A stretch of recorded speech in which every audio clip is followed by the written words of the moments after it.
Good morning, Titans. Today is Friday, April 12th. And you are watching Cen10 News.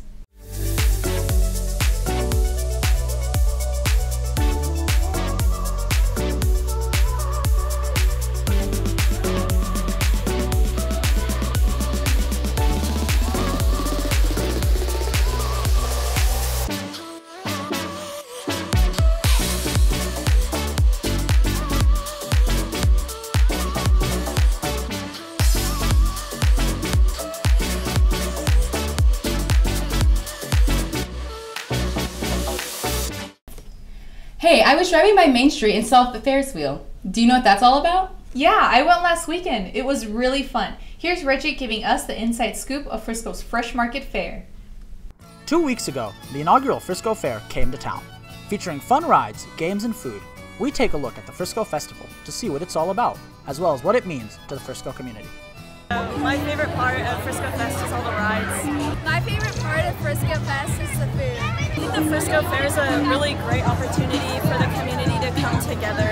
The fair is a time of community and time for everyone to hang out together. The best food thus far, I had cotton candy when I first got here and it was really, really good. Reporting for Cen10 News, this is Reggie Abouid. You might have heard of the percentage change happening next year. Here's Bailey with the details. Starting in the 2019-2020 school year, Frisco ISD secondary schools are going to 9-week grading periods. The longer grading period will allow teachers more time to teach the material needed to master the test. In addition, it will give students more time to show they know the material.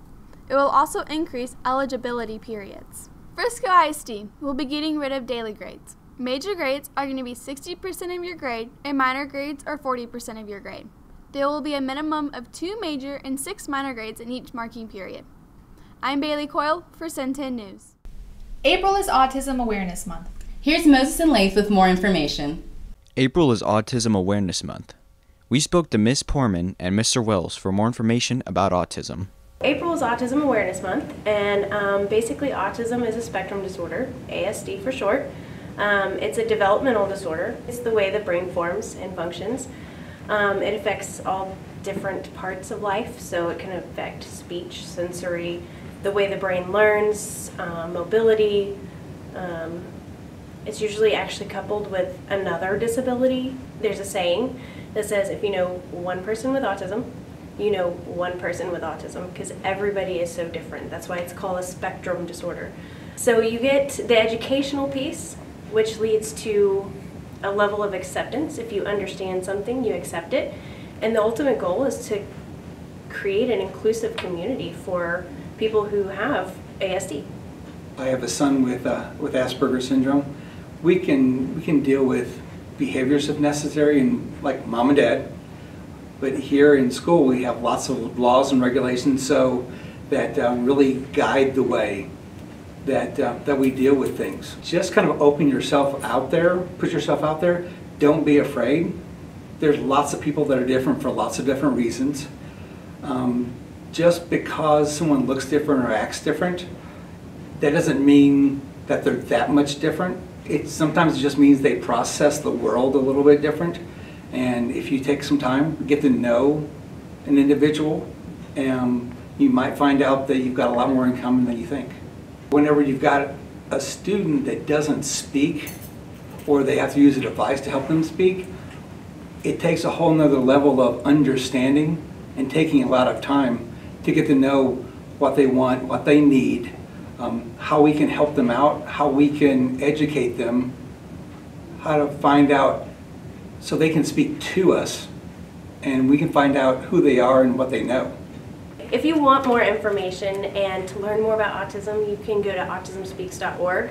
They have a general fact section, and then they just have a wealth of information. There's also Texas Autism Association, so you can check out both of those. And then locally here in Frisco, we have Frisco SAGE, which seeks to educate people on not just autism, but all disabilities. So there's lots of resources to find out if you want more information. I heard you went to Arts in the Square. How was it? It was really fun seeing all the artwork on display. Here's my coverage over Frisco's Art Fest. Frisco Square hosted the 10th annual Arts in the Square on March 30th and 31st. Despite cold temperatures, many Frisco residents came to view the many tents carrying artworks that consisted of not only paintings, but collages, t-shirt designs, jewelry, and unique handmade trinkets. The event featured over 120 local and regional artists selling their best handmade works, while FISD students performed on stage for guests. Arts in the Square is a yearly function, so if you miss it this year, no worries, there's always the next. Reporting for Cen10 News, this has been Ixchel Ibanez. April 22nd is coming soon. You do know what day that is, right? No, not really. Oh wait, Easter. No, that's the 21st. It's Earth Day, silly. Here's Emily with the story. Earth Day is April 22nd, so we brought in an expert to help us take pollution down to zero. Hi, boys and girls. I'm Captain Planet. With the help of Captain Planet and the Planeteers, we learned several ways that we can take care of the environment. So what kind of stuff do you do to help save the environment? Usually I recycle. I recycle. Me and my grandpa garden a lot. I make sure to use metal straws so I can save the turtles. I see water bottles on the ground and I decide to pick them up and put them in the recycling bin. I compost to help the environment. Well, I usually carpool a lot, so I'm here out, with my friends, just saving gas, money, and everything, just carpooling with them. I use reusable bags at grocery stores.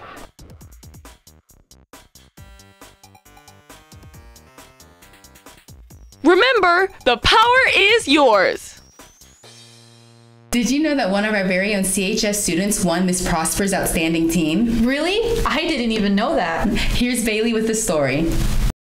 Lauren Boston, a junior at Centennial, has been competing in pageants through a program called Miss America's Outstanding Teen Organization, which promotes scholar achievements in teens. I got involved with the Miss America Outstanding Teen Organization through just like people that I knew competed and ended up loving it, so I knew I wanted to try it out. In March, Lauren was crowned Miss Prosper's Outstanding Teen. Honestly, it was a very surreal moment. It was very special just because I worked so hard in order to get a local title, and it was just like the hard work really paid off. She has big plans for the future. In June, I'm competing for the Miss America's Outstanding Teen Texas title, so I'm just doing a lot of preparations for my performances and my interview, and I've been reaching out to businesses for sponsorships, so just a lot of like little things that like add up. Lauren is working with organizations to help others. We are partnered with the Children's Miracle Hospital, so we are raising donations and we go to the hospitals to help support these families and these children going through medical treatments, and honestly, like, it is making such an impact on our local hospitals and the people who literally live in Frisco. Like, we're able to be very local with the things that we do, and like going to the elementary schools, the middle schools, and like talking to the children. It's really awesome. Her biggest inspiration is a Centennial graduate. My inspiration is Heather King. She actually graduated from Centennial a few years ago, and she was Miss Plano's Outstanding Teen, and then she went to the state competition and won. So I've really looked up to her like whenever she was at Centennial, and I think she is such a great role model, and she's really inspired a lot of our Titans. Being in pageants has had a big impact on her life. My takeaways from like competing in pageants is to really like always like be true to who you are, because a lot of people like don't understand like what pageants are all about, but it's all about like who you are as a person and what you stand for, like what you believe in, and like how disciplined you are to achieve your goals. So I think that's the biggest takeaway, is to always like pursue the things that you're passionate about. Here is Max and Austin with another one of their unique skits. So, Austin, what ideas do we have for our show? Follow me. I have an idea. Okay.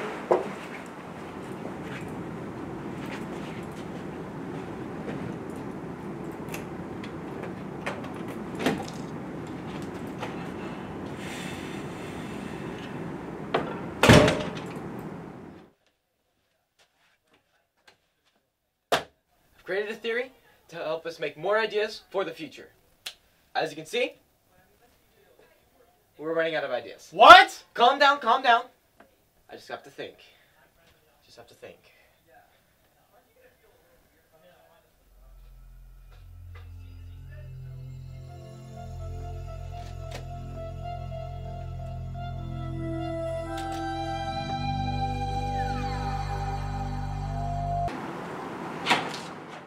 I got it! Ah! We need to find the source of comedy. Wait a second, wait. Hey, where are you going? To find the source of comedy! But...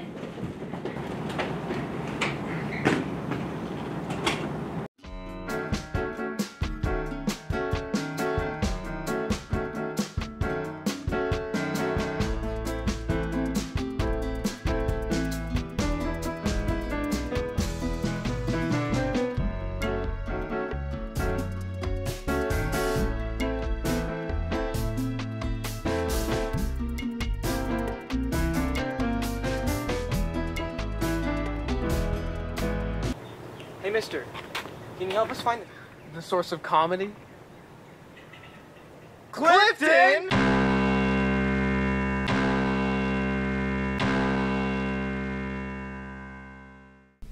With prom coming soon, we all know what comes along with it every year. Ah, yes, the dress code speech. Axel will take us through the dress code, including the do's and don'ts during prom. Hey Titans, here are some prom do's and don'ts. Do make sure you have a secure ride. Be careful of any drinks you have at after parties. Make sure that your beverage never leaves your sight. Always stay with your friends, even do head counts to make sure the whole gang is present. Bring some flats for the dance floor. Do take lots of pictures. You spent all this time trying to look good. Make sure that your Uber is your Uber. Don't get into anybody's car unless you are certain. Don't go home with somebody you don't know that well, or get a ride from them. Don't be a bum, you came here to dance. Don't take all the food, that's just inconsiderate. Don't be out of dress code. You can send a picture of your dress to Dr. Matthews for approval. And don't get in people's way when they're dancing. We all have to share the dance floor so we can have a good time. But most importantly, make sure you have fun at prom, Titans. Don't you just love cooking shows? Not unless Eric is hosting it. Here's Eric's second terrible cooking show. Hello everyone, my name is Joshua Yu. I'm your new cooking host for this cooking show. After a long night out in prom, some of you might want to make a cake and end it on a good note on that night. So today I actually bought some equipment, in order to make the cake. Okay, so the first step is to add 1 cup of flour into the bowl, 1 cup of sugar, and finally half a cup of cocoa powder.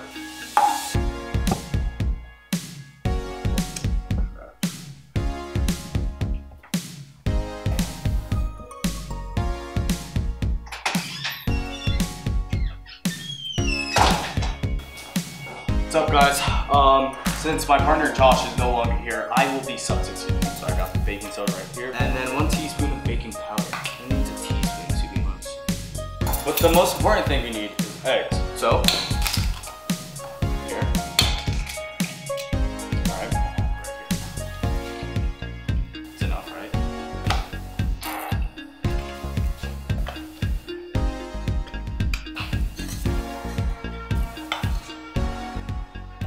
Look, there's no need to overreact, dude. Look how I did it. Look, if you don't believe me, then try it. Try it, go. Alright? Just try it. See if it's good. Alright, we're done. Alright? No more. Alright? I'm sorry.